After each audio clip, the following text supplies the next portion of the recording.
My name is Pape Gaye, and I'm the founder and president of the Baobab Institute, a newly created organization in Dakar, Senegal, dedicated to supporting the strengthening of local entity and making sure that our ecosystems in Africa are ready for not just the localization, for the next wave of changes in the global health sector. I wanted to just, before introducing a panelist, offer a little bit of framing for why we decided to have this series of webinars. If you are in the room today, you're probably part of a community that share these common values which are based around upholding human dignity. You believe that our world needs more equity, more gender focus, more women empowerment, and making sure that no one on this planet is left behind when it comes to access to health care. You probably also believe, if you are part of this community, that we're in this situation where the funding is coming from the North, and probably the situation is going to be similar for a little while, even though there's a lot of push for more domestic resource mobilization and domestic participation.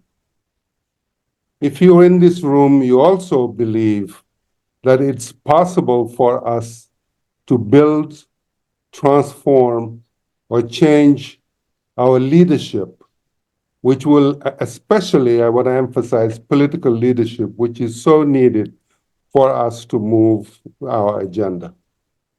Finally, I'm sure you agree with me, if you're in this room, that we can have a level playing field conversation. We are grateful of the initiative to push for localization.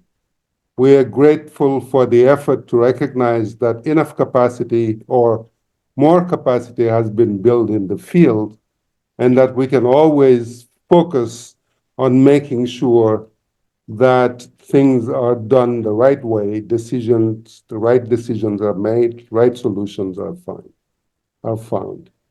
So these are one of the reasons why we wanted to have this conversation. We realized that this is an ongoing conversation.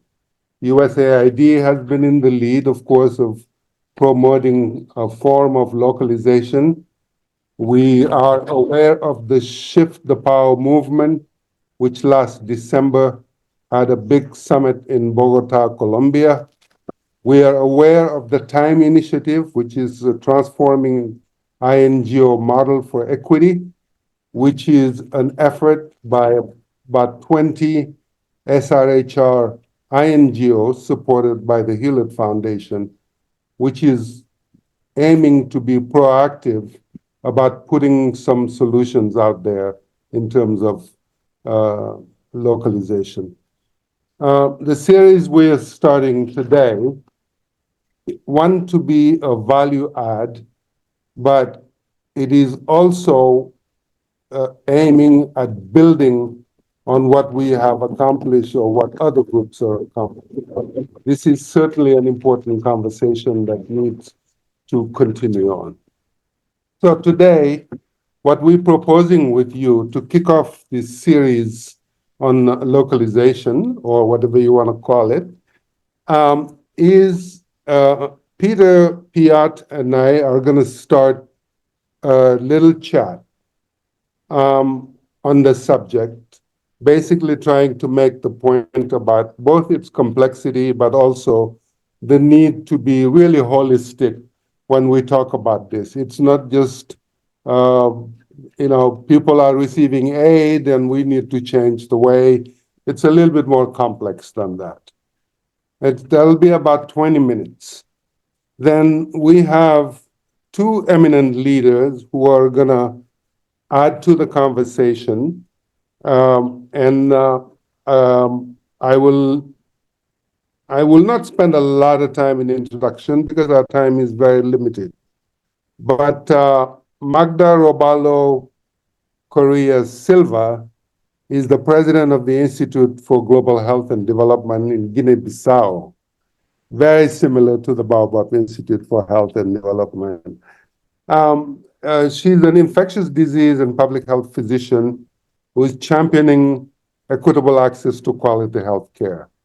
Magda is very familiar with the UN system and has also served as the Minister of Health in her country. She describes herself as a citizen of the world, and we look forward to hearing her thoughts.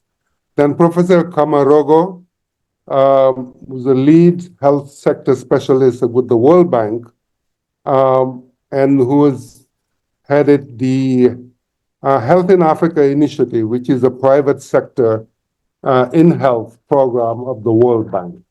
And Kama, barring some technical issues, should be joining us to also bring some insight on the subject. And then we'll have a chance to open this for conversation. But before I start my talk with Peter, I wanted to just spend a few minutes talking about Peter. I mean, there is no way we have enough time to give it justice, knowing Peter and what Peter has done and who Peter is. The Baobab Institute, we're delighted that Peter has accepted to be in this conversation and to open up this conversation.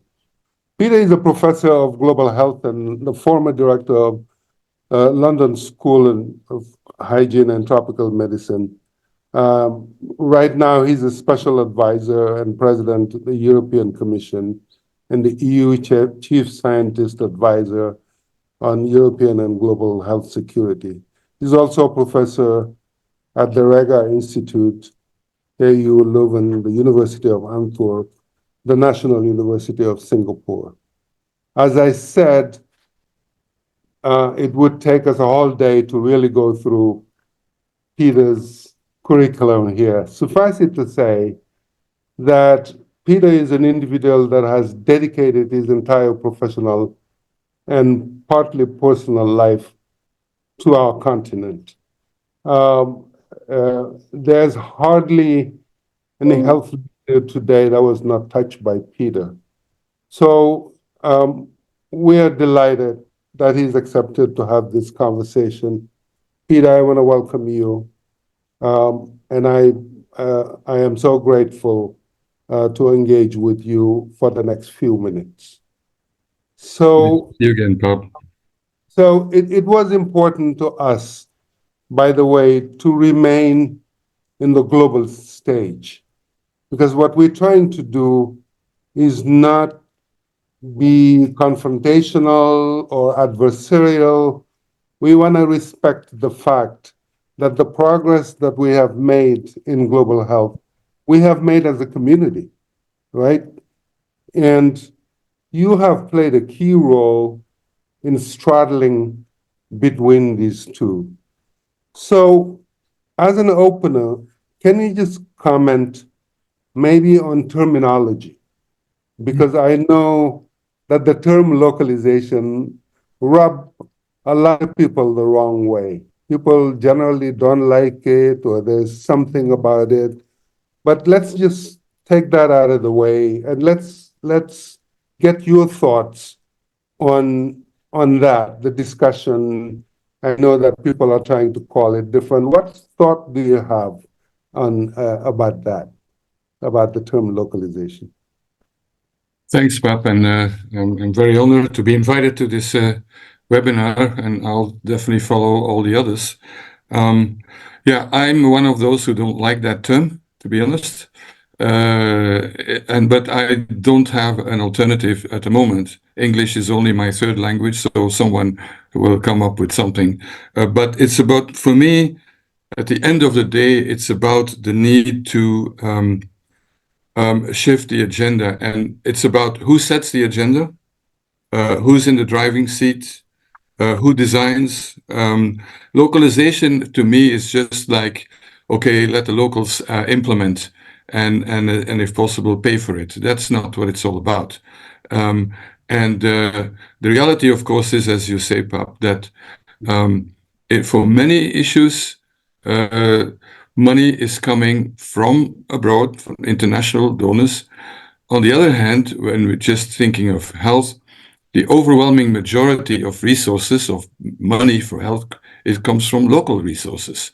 That's also, but it depends on what it is. I mean, of course, I'm co-guilty of the creation of the Global Fund, and in 2001 and then later, and that made a huge difference. So I don't think we should reject global initiatives, Gavi or the Global Fund. They really saved many lives, but times have changed in many, many ways.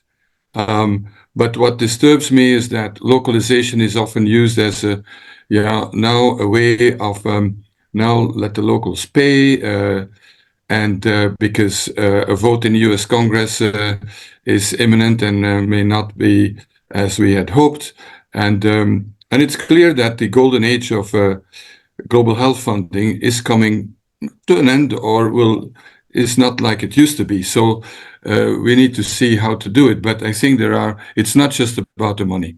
And I think that is really important. So I think it would be worthwhile that people put their brains together and come up with something that describes the essence. But maybe first we need to define it and then come up with a name. Yeah. Thank you very much. I recently read the material and saw your speech at the Salas series that UNFPA organized.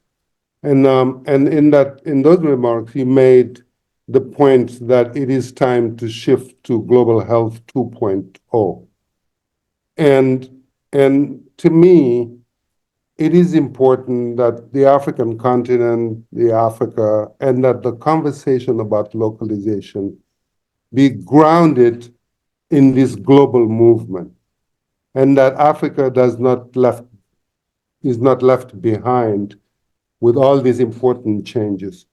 Can you just elaborate a little bit more and maybe help us put localization at the center of that? Because to me, it's important that we remain connected and a part and parcel of this global conversation. So when you reflect back on this need for a paradigm shift, where is the place of localization in that? And what should we be doing that we're not talking about? I noticed, for example, that regionalization was something that is extremely important to you. Can you comment on that? Yeah, I think at the moment the debate is largely driven by, let's say, the international donors. And for reasons that are, I understand from their perspective, because they're struggling, they want to continue the work and the investments. But I think the shift that's needed is that the conversation goes to where the action is, where the needs are, whether that's Africa, Latin America, the Caribbean, Asia. The discussions have to happen there. And first of all, the environment has changed tremendously. In a sense, I mentioned the international funding for health and so on. It reached a peak here during the COVID epidemic, but now with competing demands, and particularly with the wars in Ukraine, in Europe, for example, where a lot of money goes, so that's a problem. And then political reasons, more nationalism, populism, and so on. Secondly, on the positive side, let's not forget that when we talk about capacity building, another term that I think we should ban from the dictionary, this assumed always that there was no capacity. There's capacity everywhere, at the community level, to different degrees. And actually, I was last week in Dakar, Senegal, and a center was opened at the Institut Pasteur of Dakar, and CARE, and that's a training, and that goes from mathematical modeling to political science and health and and also and then vaccine manufacturing and all that. And I was thinking, these people, they could provide some technical support to some European countries. So we are going to shift it all around. So there are centers of excellence now everywhere, and that's a lot is thanks to investments in the past by the global health movement, and particularly in Africa, a lot was driven by the HIV programs like PEPFAR and NIH, and when it comes to research and development. So the capacity is there, the centers of excellence, and then there is so that means that the need for the classic technical support and placing expats everywhere, that is no longer there, with some exceptions. We always have the exceptions of the countries in crisis, in war, and all that. Then there is it's a matter of long-term impact. There is a shift, so it's not only about the money. We saw that when there are emergencies, I think then kind of, let's say, vertical programs coming in that can make a huge difference, and that was the beginning of the AIDS epidemic also. And I'm speaking about that because that was a lot of my life. But it's we have more and more long-term issues, chronic conditions, that are really have to be dealt with in systems, in health systems, in community resilience, and that you can't fix with a few interventions, where you need to really support local, systems basically, and resilience. So that requires also a local input, and it's not just the tools. The how is as important as the what. And then I would say there is an issue of security. One of the silver linings of this COVID epidemic was that regions, Africa, for the first time that I know, at least at the political level, the African Union was not waiting for charity from the wealthy countries. One, because they were so affected by the pandemic that they had to deal themselves with their own populations, which is totally understandable. But that the Africa CDC was created after the West Africa Ebola outbreak, but it was strengthened through the COVID pandemic. At the top level, President Ramaphosa and then President Macky Sall, at the presidents of the AU, they were dealing with this. This is the first time. And I think this is irreversible, the direct negotiations with the pharmaceutical industry. And as a result, there is now a movement for manufacturing of essential medical goods on the continent. And that's the only way to, I think, to address global inequities, regardless of, and I hope there will be treaties and all that, but at the end of the day, the only power shift that can make a difference is when you control the production of life-saving tools. So there is a whole change movement. And for me, we need to approach now the global health more on a regional level. It's closer to the needs of the three regional entities, political entities, African Union, CARICOM in the Caribbean. In Europe was the same. European Union came out strengthened out of the COVID epidemic, and health is now on the agenda. And that can go from, setting the agenda, being able to, to declare an emergency, but also providing support to each other, learning from your neighbors. And it requires, of course, peace. It requires good, open trade relations and so on. But I think that's the way to go. And for me, the future of global architecture and health and so on is actually more of a federation of regional entities than of just a top-down type of system that we have now at the moment. That is so important, and it's a bit challenging, of course, because when you look at the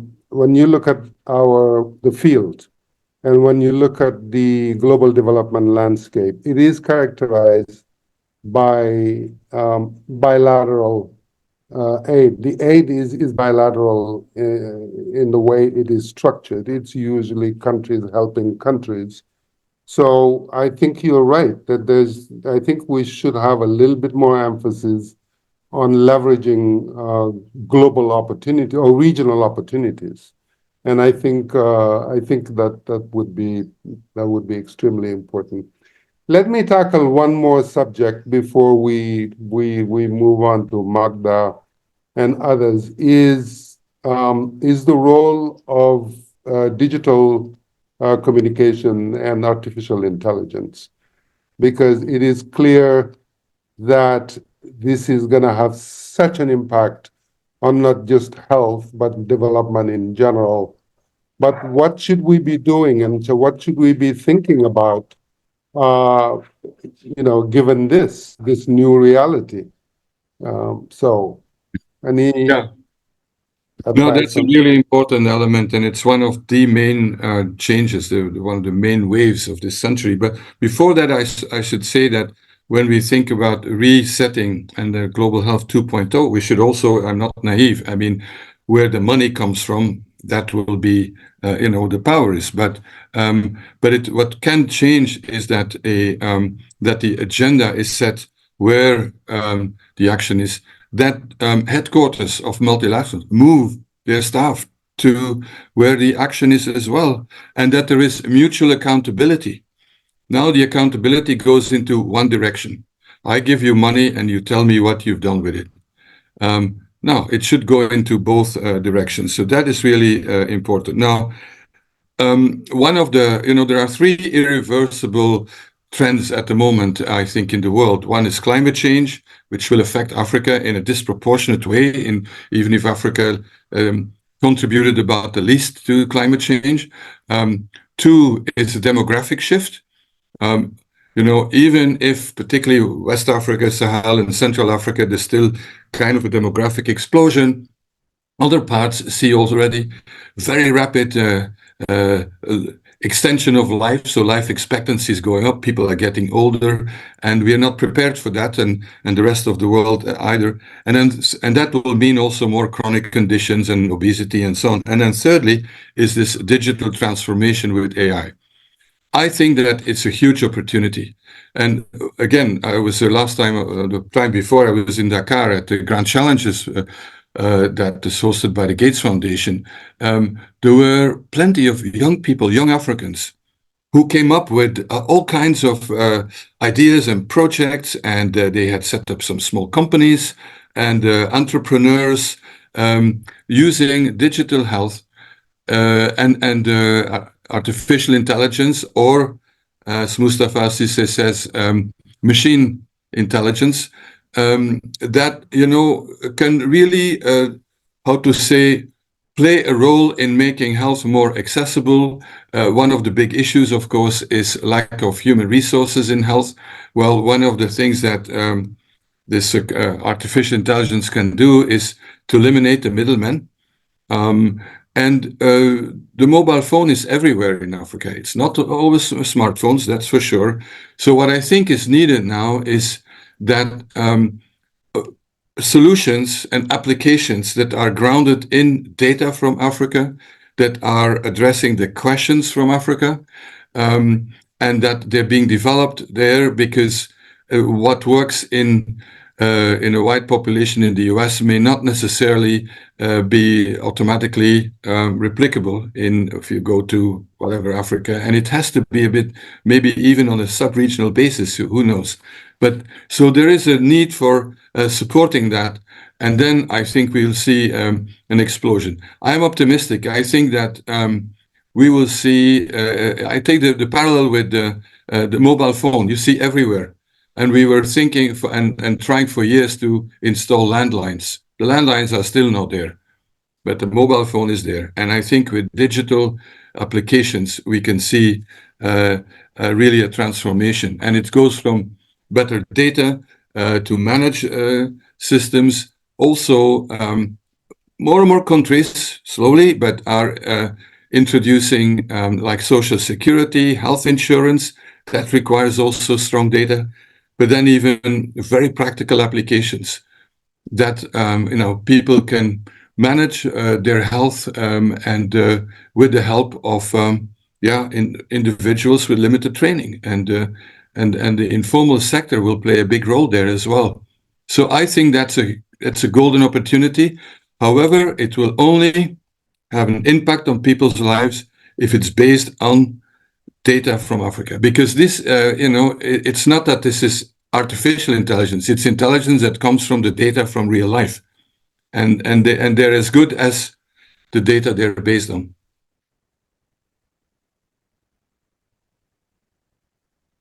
You're on mute. Pape, you're on mute. Sorry, yes, I'm back. I was thanking Peter for setting the stage for us and really making the point that I think we should be very broad in our thinking about localization. It's not just, the money was going this way, now it should go this way, and so forth. I think it is really how do we allow the African and other regions and low and middle income countries to really participate in what has been a fairly successful endeavor. I mean, after all, we've made some great progress. I mean, I think if you look at the work Peter's done in HIV, I forgot, of course, everybody should know that Peter is one of the co-discoverer of the Ebola virus, by the way. And then I think as a global community, we have done marvelous job, and we have a lot more to do, obviously, but I think we should set our mind in how do we accelerate progress, because I think there are resources, brain power, and now technology to be able to leapfrog and get to where I think we should get and not take 50 years like we did this time. So let's thank you, Peter. Thank you for the wonderful setting for this conversation. Thank you. Let me turn to Magda and have her maybe as a discussant on this subject, because I think you wanted maybe to focus on the current global architecture, but I know that given your experience, our audience will really appreciate your take on this. So, what's your take? Thank you, Pape, for that challenging question. Let me thank you and Peter and SRI for really bringing me to this very interesting conversation. I agree with Peter on the issue of terminology, and with you as well. Let's define it, and then we'll see which name, how do we call it? But as we discuss localization, we certainly need to look at what the global architecture has to do with it, and what are the kinds of shifts that we need to bear in mind and press some of the buttons that will trigger faster change. As you mentioned, it doesn't need to take us 50 years for significant change to happen. And I would say the conversations moved to different satellite centers. For several decades, New York has been the center of discussions about the architecture of the Security Council.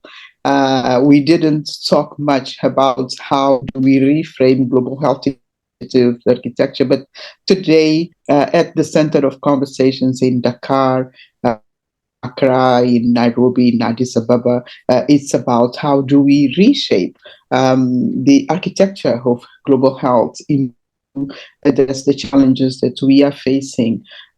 So I would also mention Washington, where the major financial institutions are based, and conversations around how do we reorganize the mechanisms and systems for better redistribution of financial resources. The localization discourse has grown and it's growing and intensifying, particularly after the COVID-19 pandemic. And from my perspective, this intensification towards sovereignty, if we want to frame localization from that angle, because I think localization is just one element of a broader conversation on sovereignty from the country's perspectives. And this conversation is evolving from a state of vulnerability after the COVID, but during and after the COVID. Countries from the global south, of, if you want to call it global majority, felt very vulnerable vis-a-vis health security for their own populations. And that vulnerability comes from widespread inequalities. So you have an arc that goes from inequalities, brings vulnerability, and then brings the whole issue of how do we become sovereign so that we cater for the health and the needs of our populations. When you talk about inequality, I'm not going to delve a lot on that, but from lack of access or inequitable access to knowledge, to resources, to opportunities, gender inequality. You talk about lack of access to power. Eventually, the whole issue comes to who has the means that allows them to acquire and maintain power. This is what I think localization is about, and what we mean when we talk about shifting power is how we make maybe slow or faster movements towards shifting that power. I personally prefer to talk about the greater circulation and diversification of power rather than putting it as shifting power, because I think when you shift, it goes from one center to another. But I think greater circulation of power, because you need to redistribute power. Even within countries, you need to shift power or circulate power to communities. I think our governments are still bringing on power and don't allowing communities to also be the stake, the main decision making about how do they go about their lives. So I prefer greater circulation and diversification of power, but still I think shifting power is a more a terminology that people are probably more familiar with. And for us to recirculate or redistribute power, we need to start by addressing the governance mechanisms at global level, but also at local level, like I said. Within countries, power also needs to shift or circulate if localization is to be successful and positively impact people's lives. I also tend to think that unlike the current way of looking at localization, and as Peter said, you move implementation, or you allow people down there to do their own things. Localization to me is also global, and it stems from the whole issue of greater circulation of power. We tend to think of localization in a unidimensional perspective, where you shift the center of gravity to geographies that have been at the periphery of power. But localization is also global.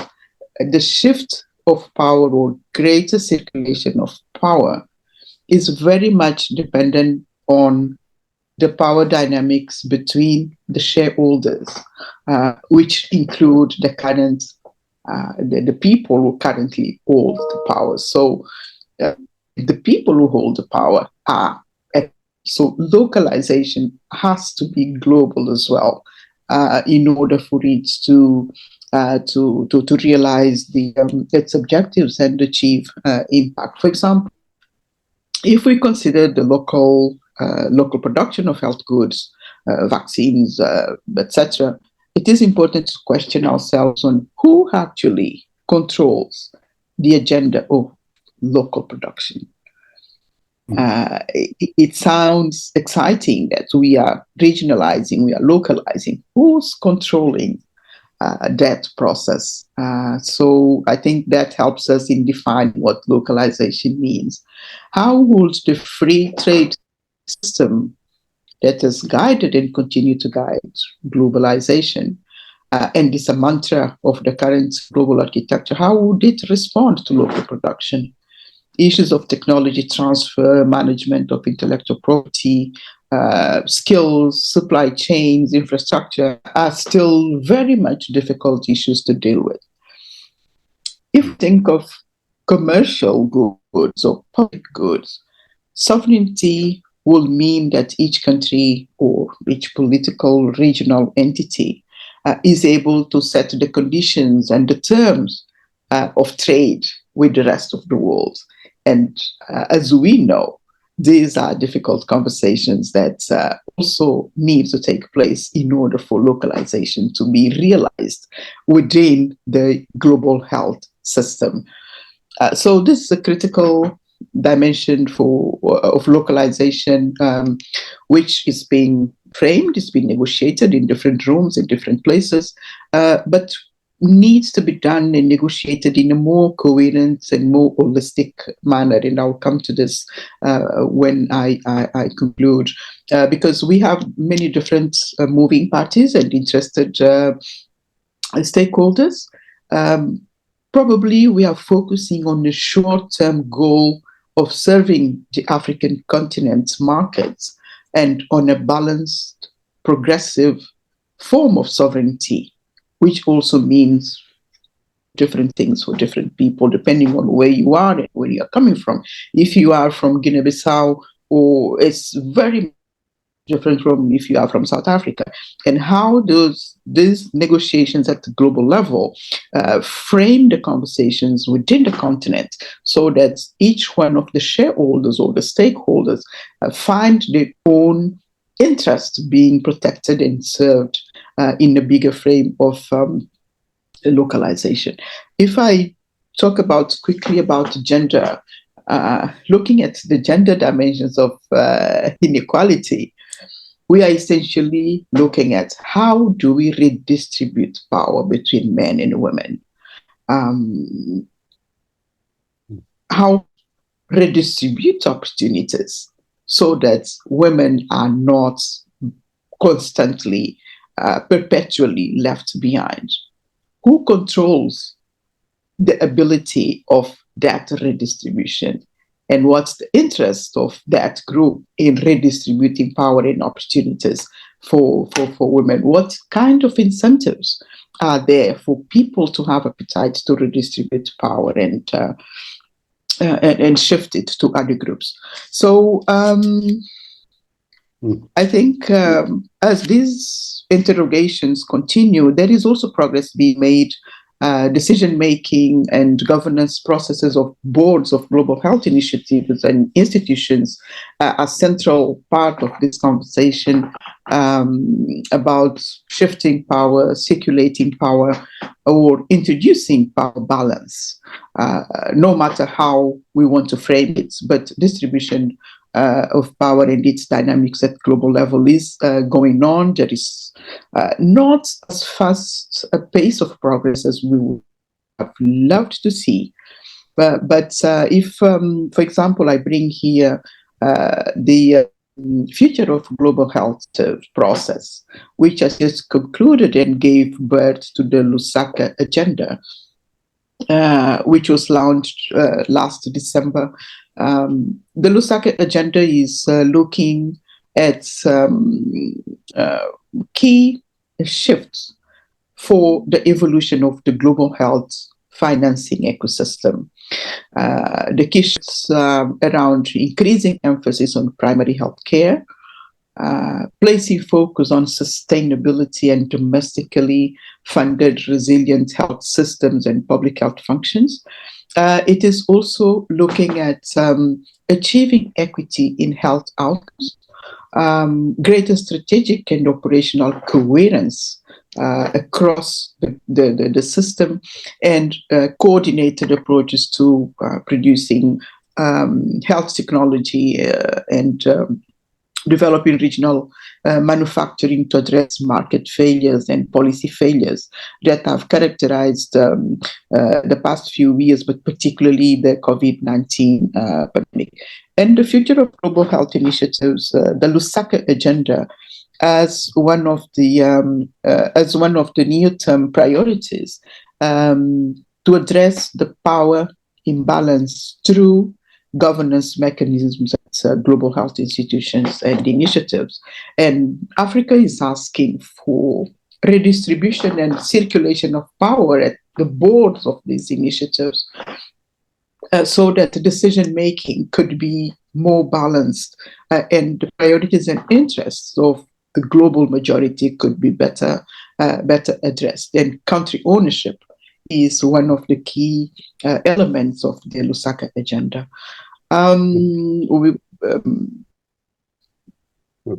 Peter mentioned, yes, Pape, sorry. No, You have a question? I was just going to invite you maybe to wrap up so we can open up for our questions. It looks like we're missing Kama. We're having technical difficulty reaching him. But yeah, okay. Please. Okay, just to wrap up, I will skip some of the other considerations I was going to make, but the new public health order that Africa CDC is championing, I think, is framing the conversation. Let me just give you also another example of how power is being redistributed and shifted. There is a new initiative about an African-led HIV control working group, which is working to come up with an African generated, homegrown solutions to end HIV/AIDS as a public health threat, not institution-driven, not government-driven, not funded-driven, but to really find endogenous solutions to localize knowledge and be able to control HIV/AIDS with a sustainable response. I just end by saying that the major challenge for me is really coordination and coherence building. I think the risk appetite of everyone around the table has to be very high, and we need to have the ability to articulate future scenarios in a more coherent and holistic way, given the geopolitics, but we need courageous foresight in order to make a change. Thank you so much for. Thank you so much. Thank you so much, Magda. You certainly brought up some issues which are gonna make us all think, because I think what I'm hearing you say is that our work is just beginning, because looking at this idea of redistributing or circulating power, I think it's very powerful. And I think the link also between what is being done locally cannot be divorced from the global agenda and the global conversation, how the two are very intricately linked. So I think you have confirming the points made in our conversation with Peter, that this is really broad. And then I think we will all be making mistakes by looking at localization as simply role changing between this and that, or just how do we move the money. That if Africa needs to be part of the global conversation, I think we can say that localization opens the door for some new opportunities coming our way. We unfortunately not gonna have Professor Rogo. Apparently, we're having technical difficulty reaching him because of bandwidth. But I know you've been also very patient as an audience, and I would like to open it up to give an opportunity. We do have some questions in the chat box that maybe I'll ask our panelists if they can reflect upon. I'll just share those from.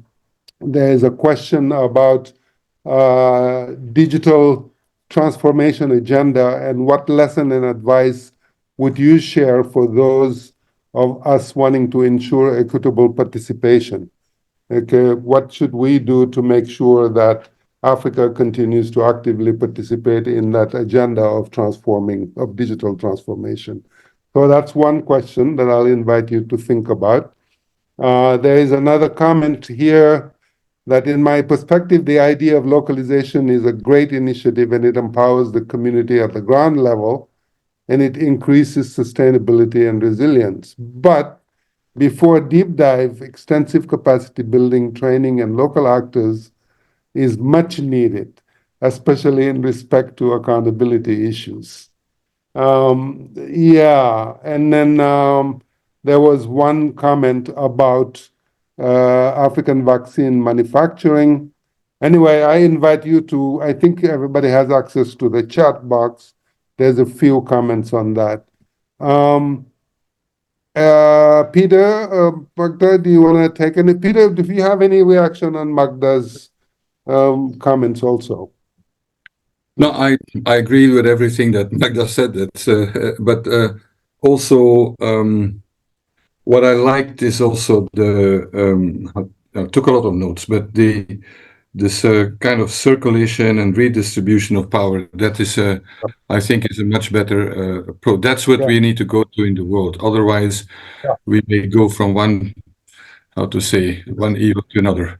But it's not an evil. But so anyway, I think that and your question about who controls local production and is I think is a really important one. Again, when we talk about health and whenever I go into public health or other health conferences, we just talk to ourselves, and yet there's a whole world out there that actually where decisions are made that have far more impact on health than whatever we cook up, and that's something that I think we need to be far more mindful of, and so that's, for example, why in general, I prefer to talk to people who are not from our little club, and also to learn from myself.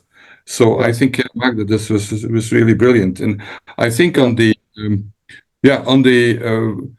vaccine manufacturing, I would say it's part of the solution. It's not the solution, but I look at it not only from the needs, but also and from the, let's say, it's about health security, because regardless of any international treaty, when there will be a next emergency, those countries that are producing the goods that are life-saving will make sure that these are first reserved for their own citizens. And whether you like that or not, it made me think, when India has become the pharmacy of the world, and we were counting on India for vaccines for COVID and all that, but when India was very, very badly hit by COVID with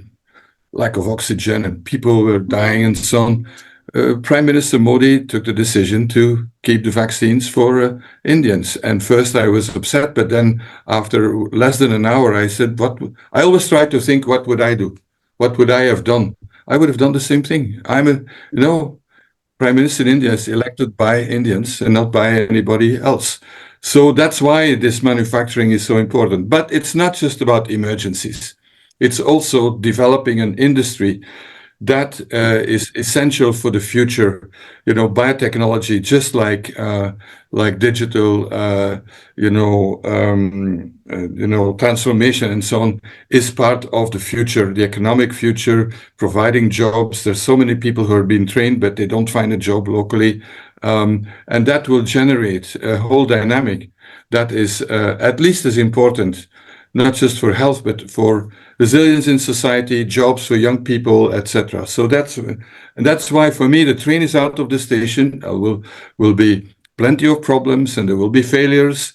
But the good news is now it's being serious, and I'm very proud that the European Union mobilized over €1 billion to support vaccine manufacturing in Africa, and without an agenda for Europe. This is but that and it has to be decided by the countries. However, let's also be realistic. Whether it's vaccine manufacturing or it's bed nets against malaria, is it drugs or contraceptives, whatever. It doesn't make sense that every single country would try to do that on their own. That doesn't work, exactly. And that's true also in the rest of the world. So there's a need for either you can go for fierce competition and then let the survival of the fittest, or you can make deals and think regionally, and that's a difficult question. That's a political issue for that only African leaders can solve over. That's right. Magda? Yes, I will pick two questions. One on digitalization. Africa CDC is a strategy for digitalization, and there is a lot happening on the continent. So I would like to suggest to the person who asked the question to search for the strategy and then link up with Africa CDC. I'm sure there will be lots of opportunities to link them up with those already moving ahead at front. And then in terms of capacity for localization and the issue of accountability, I think increasingly accountability is capacity is being built, and we shouldn't wait until we have all the capacity on everything to get started. We build capacity as we move forward. And the most critical thing also is to remember that accountability goes both ways. And this is part of the agenda as well. Thank you. Yeah, and I'd like to add on that thing. I think it's an important conversation. Another question was, if you don't like the term capacity building, what do you propose? I think it's fair. I'm also like Peter. I don't think we should ban it, the term, but certainly we should reflect and look at the origin of capacity building. It comes from an era when we really had a kind of a missionary model of development. It was really people with the knowledge, the resources, the skills, helping people who don't have it. I think the world has changed. I think there's been big transformation. I think there's been an awful lot of capacity built. I'm not saying we're there yet, but I think we're in an era where it should be mutual learning, it should be mutual reinforcing, and we should ask the question, who is building whose capacity? It's obvious that the era of very young professional coming as technical assistants is now found very offensive by a lot of people for a lot of good reason. So I think we owe it to ourselves to really question not only what we do, but how we do it and what we say.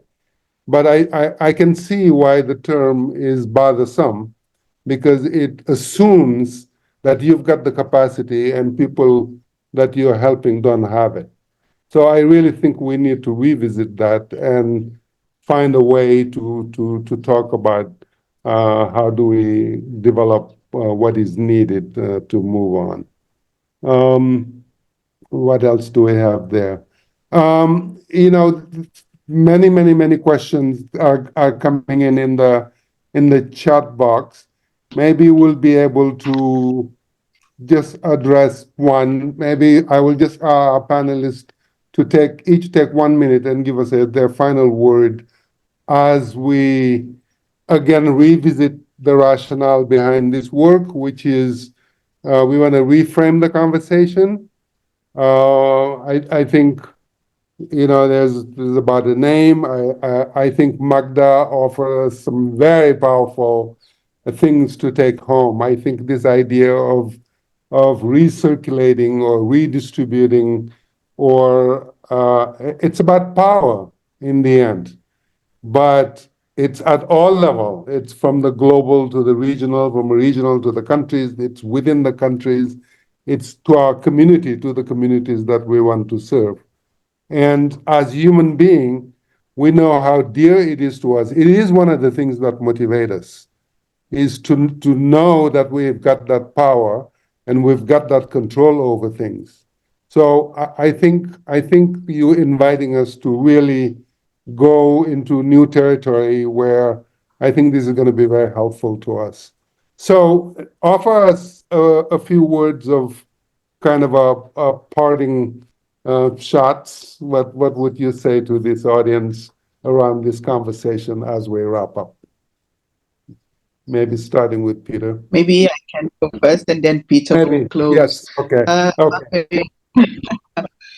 Really, to me, I think courage to face the challenges is the most critical ingredient we need here.